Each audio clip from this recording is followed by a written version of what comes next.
Hello, I'm Alex, and today I'll show you how easy it is to install a GROHE shower or bath faucet. Using GROHE Start as an example here.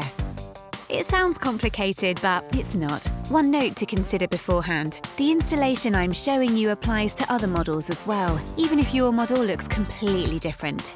And one more thing. Of course, you should turn off the water before installation, either directly at the water meter or in your bathroom if possible. Then briefly let the residual water run out of the tap. First, let's check what's in the box.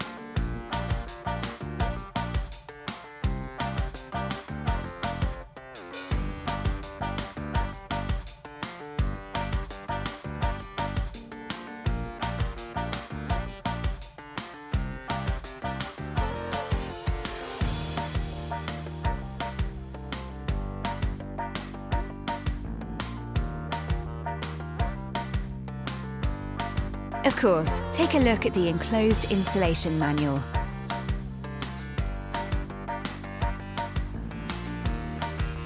Using the QR code, you'll find further important information and eventually the installation video. Before starting with the installation, you should cover your shower tray to protect it from damage. To install your new faucet, all you need is an adjustable wrench, a 30-32 open-end wrench or chrome pliers. Let's get started then. First, screw these escutcheons onto the S connectors. Simply turn it on and tighten by hand. Simple as that. Now it's time for your new faucet. All you have to do is insert the enclosed seals into the union nuts. One on the left and one on the right.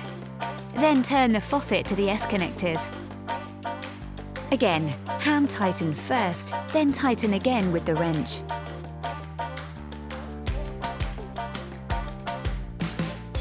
What is still missing now?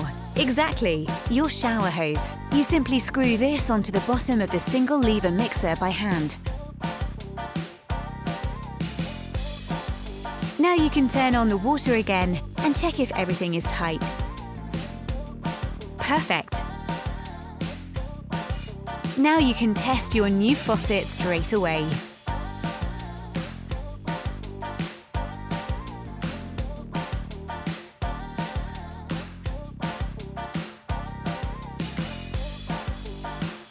By the way, the installation and setting options I've shown you also apply to the bath faucet.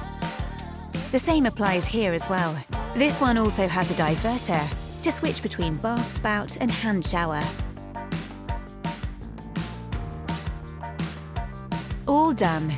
That was easy, wasn't it?